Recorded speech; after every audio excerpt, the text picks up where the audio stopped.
Glória Web TV. Evangelizando pela internet.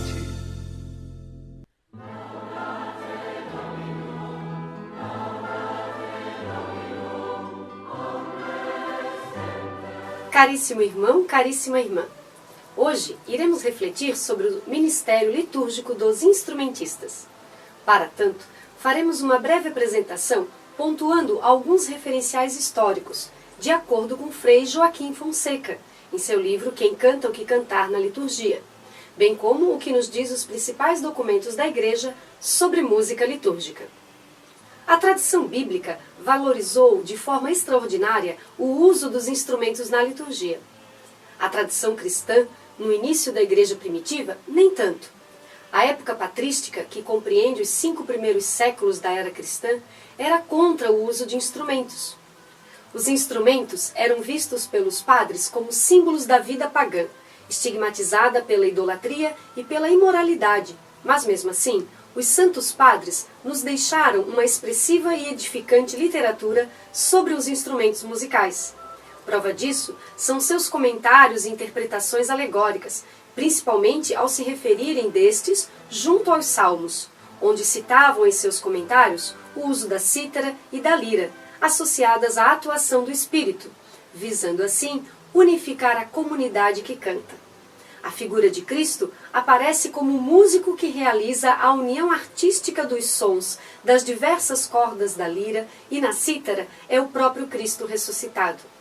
Para os santos padres, a voz é o instrumento mais perfeito para o louvor a Deus.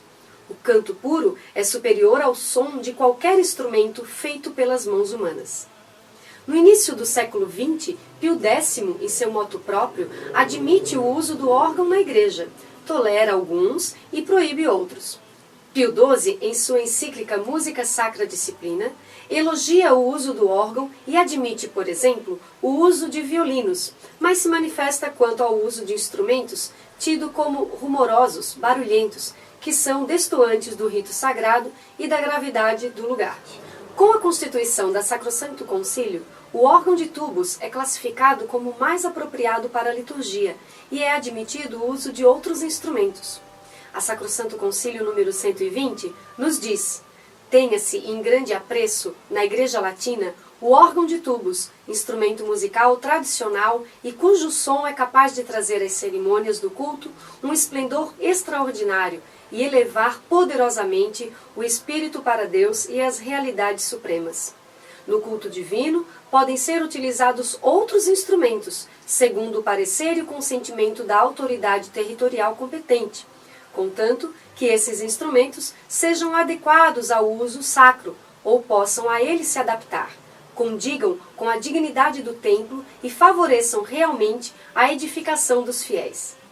A Instrução Música Sacra, de 1967, enfatiza a importância dos diferentes instrumentos e ressalta, no número 64, a função que estes devem exercer na liturgia. Podem os instrumentos, acompanhando o canto, sustentar as vozes, tornar mais fácil a participação e mais profundamente realizar a unidade da Assembleia. O som deles, no entanto, jamais deverá cobrir as vozes, de sorte que dificulte a compreensão dos textos. Calem-se quando o sacerdote ou ministro pronunciam em voz alta algum texto, por força de sua função própria. Os solos instrumentais tornam a celebração ainda mais solene, e a Instrução Música Sacra prevê 4 momentos adequados para este tipo de música. No início, durante a procissão de entrada do presidente e demais ministros, enquanto se faz a procissão e a apresentação das oferendas, a comunhão e ao final da missa.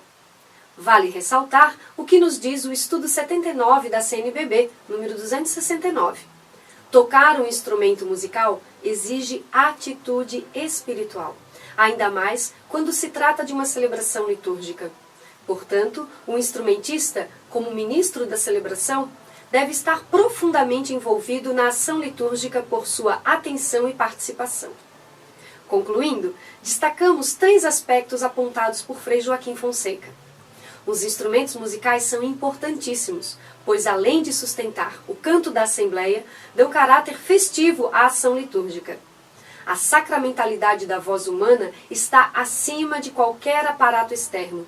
Portanto, acrescentamos: tenha-se sempre todo o cuidado para que o volume dos instrumentos não sobressaia a voz. Uma formação litúrgico-musical permanente para todos os que exercem o ministério de instrumentista é pré-requisito indispensável para que haja uma participação ativa e frutuosa de todo o povo sacerdotal na ação litúrgica. Encerramos aqui mais um programa Laudate Domino. Até a próxima semana.